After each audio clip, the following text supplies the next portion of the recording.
Hoje o nosso palestrante é o professor Carlos Alberto Santos, da Universidade Federal do Rio Grande do Sul.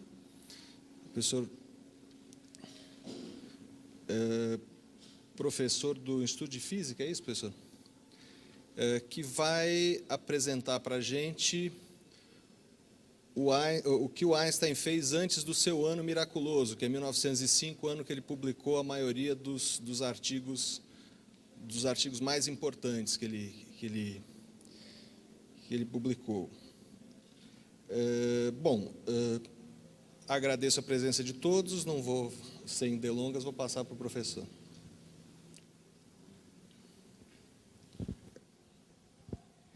Muito obrigado, bom dia a todos. Inicialmente, queria agradecer à organização pelo convite.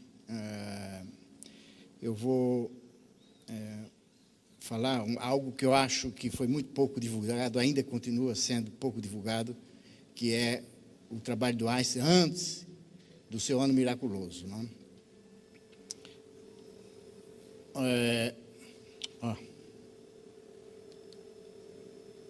Bom, isso aqui, deixa eu passar. Esses eventos, né, entre os quais se inclui essa exposição e toda essa atividade, isso tem início em 2005, né, que foi escolhido por inúmeras associações de física no mundo inteiro como o Ano Mundial da Física para comemorar o centenário dos trabalhos do Einstein, publicados em 1905.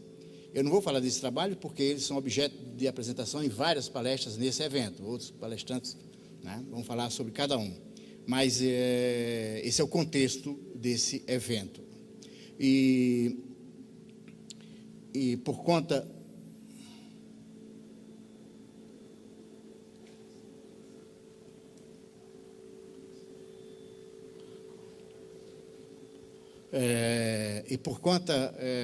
dessa comemoração, né, a imprensa do mundo inteiro, revistas científicas, fizeram vários números especiais e esses eventos, e a cobertura internacional foi enorme, né?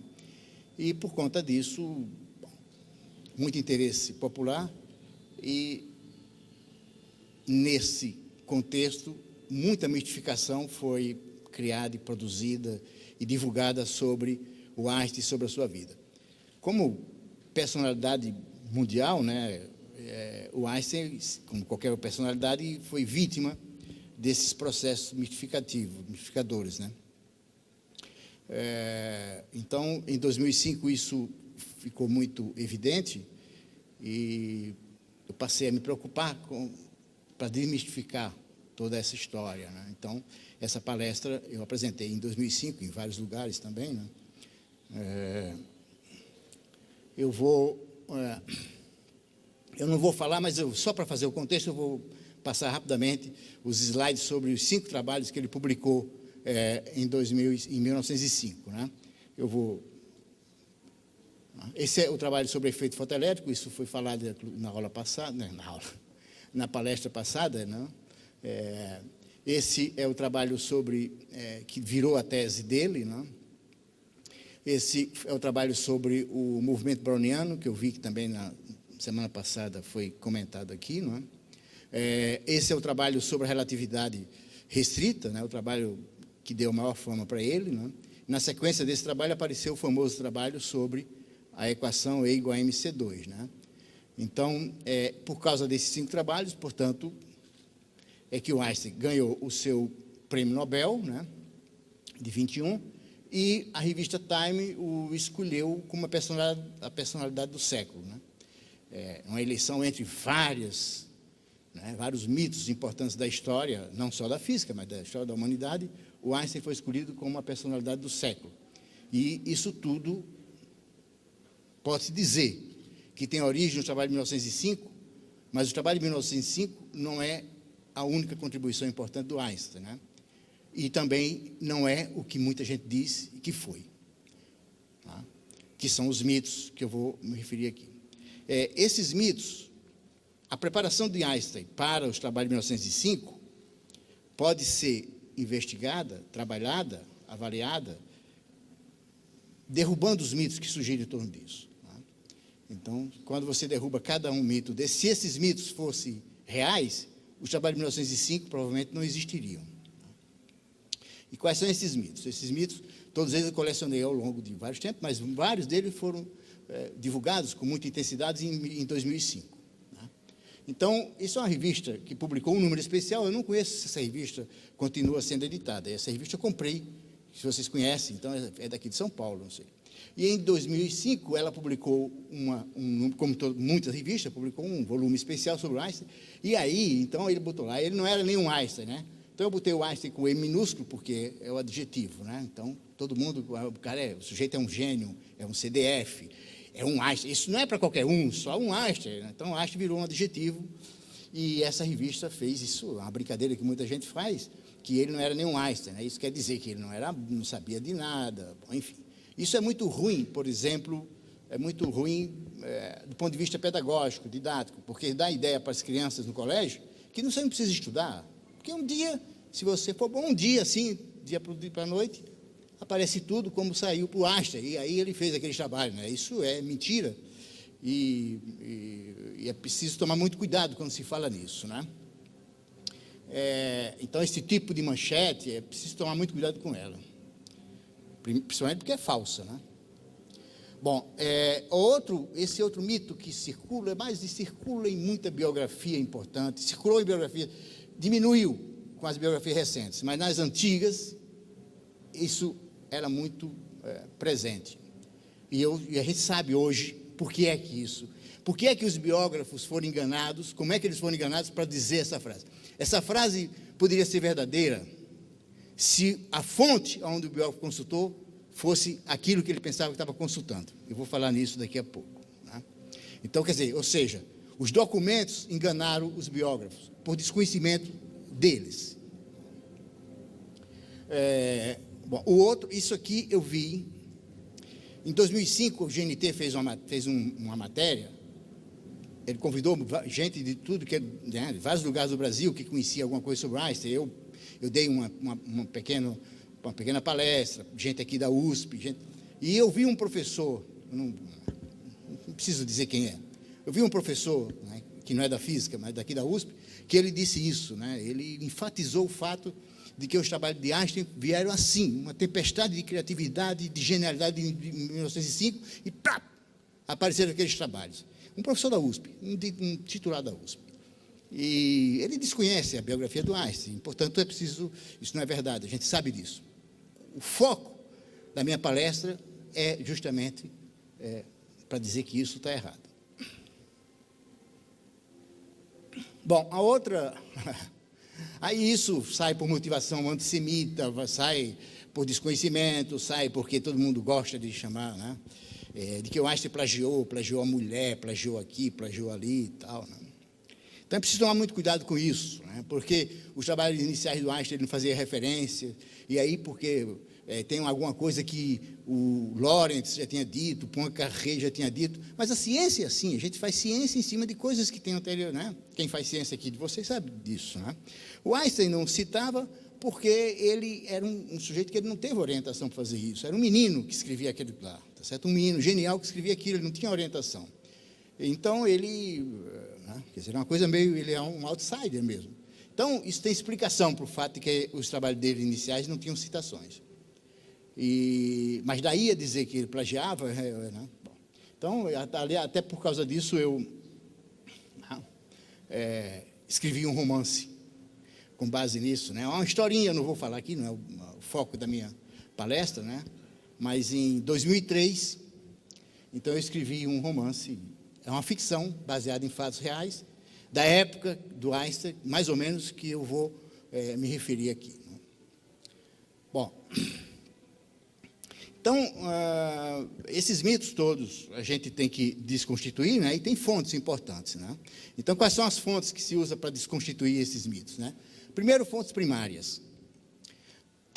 O Einstein só escreveu uma nota autobiográfica, né? Um texto que ele escreveu para um livro que foi feito em comemoração aos seus 70 anos, que isso virou como... Ele escreveu um texto para botar como introdução àquele livro, um livro que o Schilp organizou, né? Lá no Instituto de Física nós temos, aqui na USP deve ter, é um volume enorme assim, que tem artigos de vários cientistas famosos, né? E pediu para o Einstein botar um texto, ele criou, isso virou notas autobiográficas, e depois isso foi publicado separadamente, né? E existe uma tradução aqui no Brasil, essa que está aí. Então, essa é uma fonte fidedigna, porque são as lembranças do Einstein quando ele tinha 70 anos. Tá? Quando a gente compara a vida, os documentos que se conhece do Einstein, a gente sabe que ali ele escondeu algumas coisas, escondeu várias coisas, né? É justo, né? Razoável. Depois tem umas cartas que foram descobertas nos anos 80, em 86, que são as cartas que ele trocou com a primeira mulher dele, quando eles eram amiguinhos, namorados, né? E um pouco antes do casamento, certo? Então, essas cartas são importantíssimas. Aquelas cartas lá, né? Infelizmente, esse livro foi editado pela Papyrus, eu acho que está fora, já está esgotado. Então, tem lá todo o caminho científico do Einstein, desde o finalzinho da faculdade até 1903. Então, essas são fontes primárias, né? Outras fontes primárias, tem cartas do Einstein com o Michele Besso.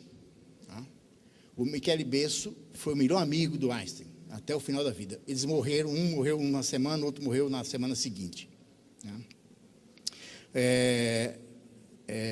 Não, mentira. O Michele Besso morreu um pouco depois do aniversário do Einstein. O Einstein morreu alguns meses depois. Bom, e finalmente tem os collected papers, né? Isso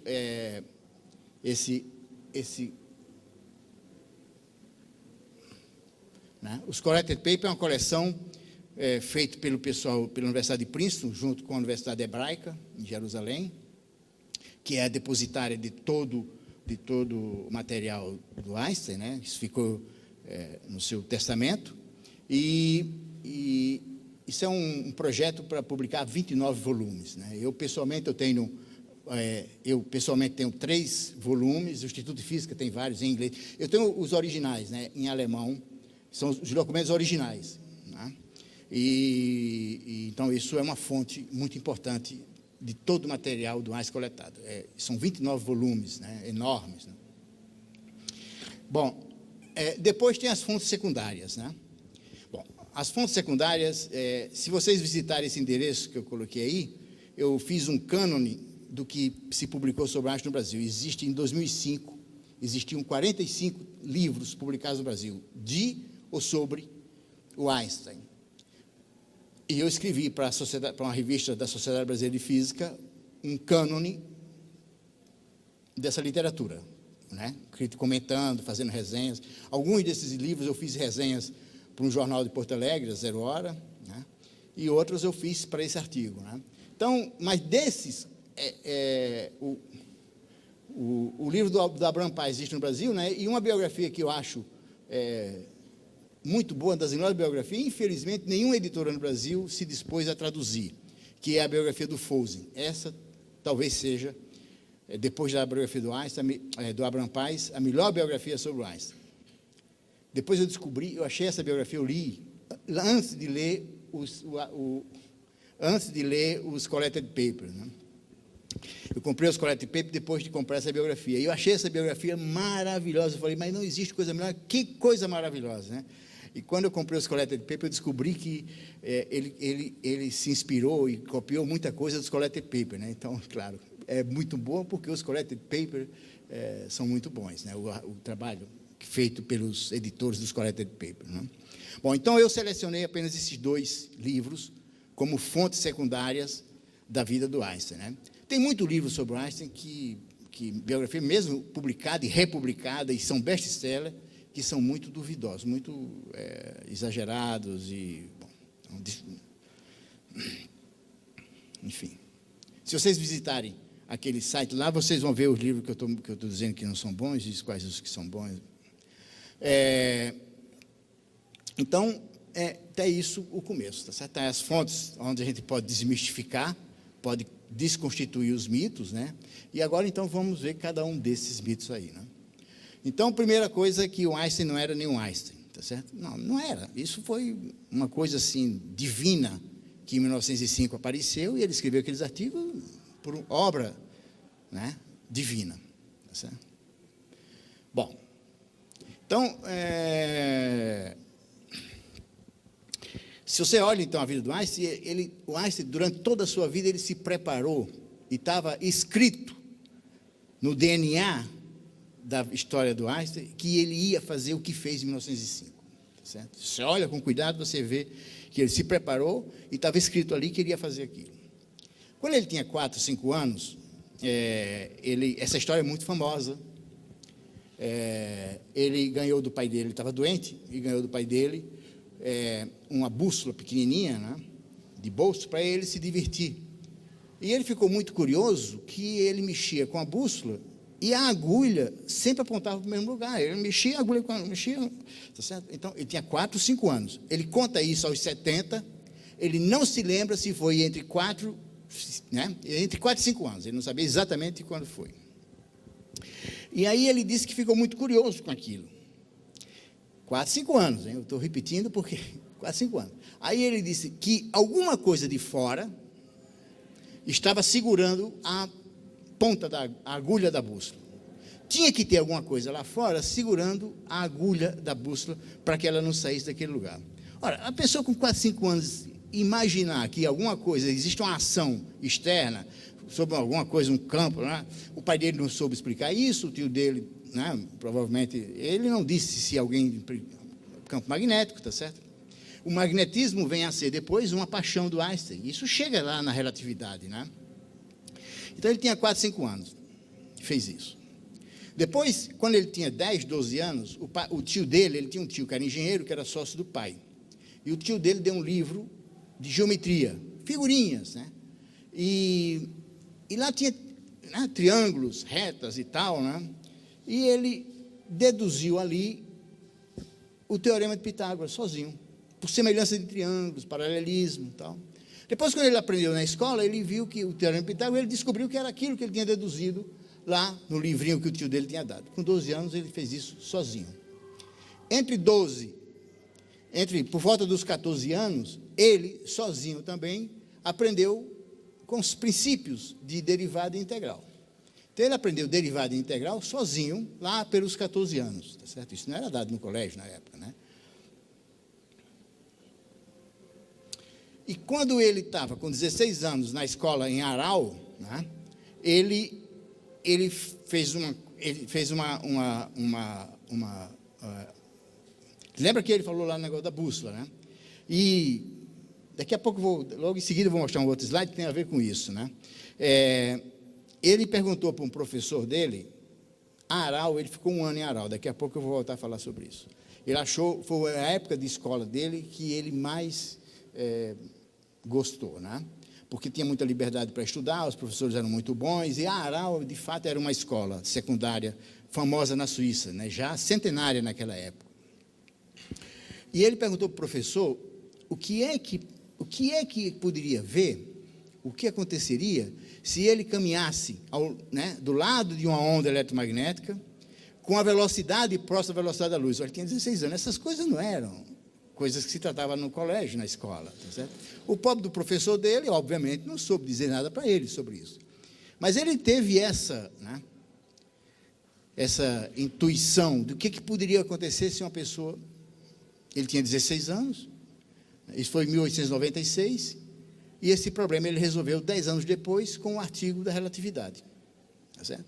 Então, 10 anos antes dele escrever o artigo da relatividade, aos 16 anos, ele pensou nesse tipo de problema que, obviamente, ninguém sabia resolver. Né?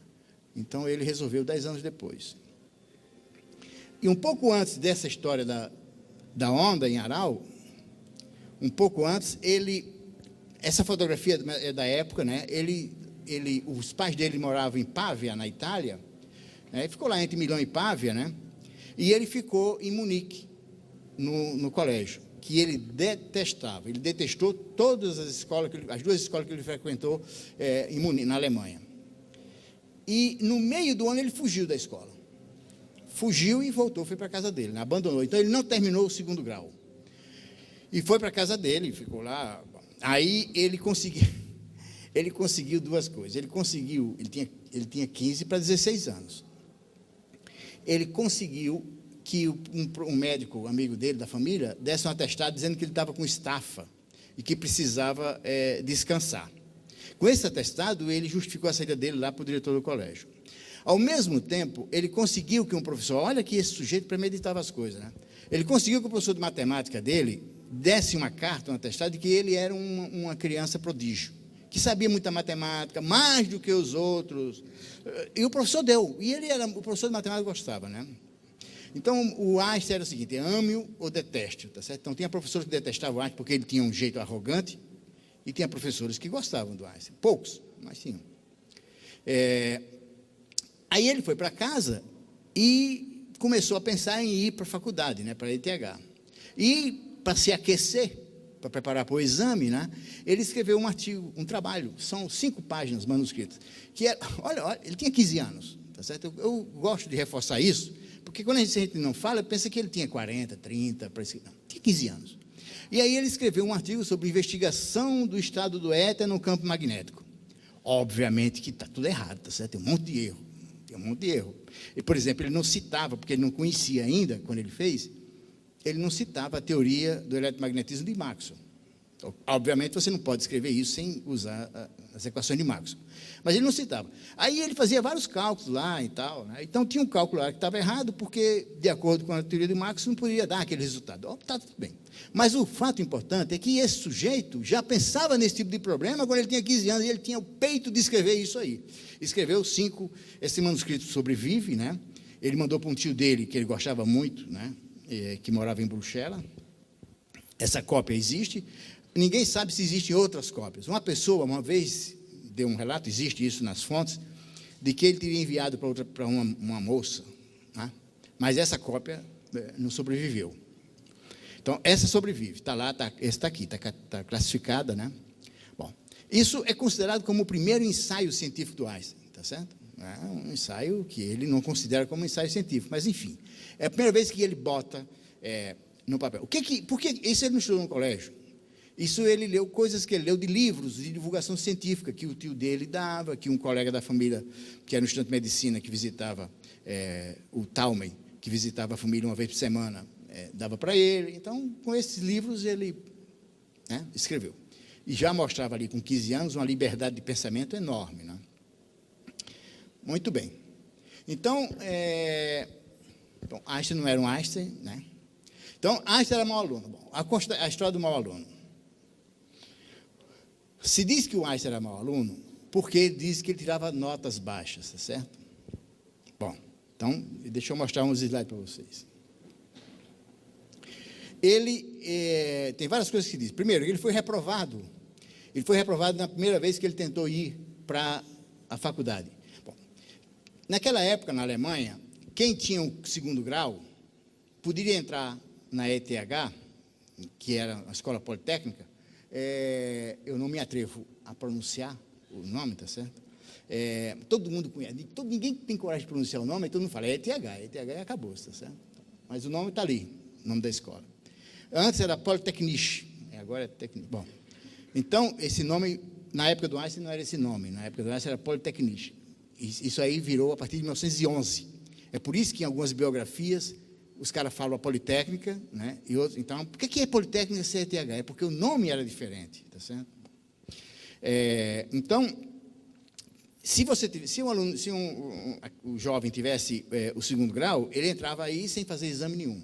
Se não tivesse 2º grau, poderia entrar desde que fizesse um exame. Era um exame complicado, oral, prova escrita, várias provas, vários examinadores, né? Então, Einstein ia fazer esse exame, né? Por isso que estava se preparando para fazer o exame. E aí diz, ele foi reprovado no exame e tal, né? De fato, ele foi reprovado, tá certo? Mas é importante saber como e por que, em que circunstância, e o que significa ele ser reprovado no exame da ETH, tá certo? Bom, ele fez o exame. Bom, ele tinha duas coisas. Primeiro, ele tinha que fazer o exame, porque ele não tinha o 2º grau. Aí, para fazer o exame, também tinha algumas condições. Tinha que ter idade apropriada. Só podia entrar lá a partir dos 18 anos. E ele tinha 16. Então, não podia entrar, em princípio, né? Mas aí, tinha um amigo da família que era um gerente de banco, dono, sei lá, sócio de banco lá em Zurique, e, com a influência dele, conseguiu que o diretor permitisse que o Einstein fizesse o exame. Depois tinha que ter outro indicativo de que aquele aluno, aquela criança que não tinha nem idade, não tinha, podia, um atestado, uma coisa. Sabe o que o Einstein usou?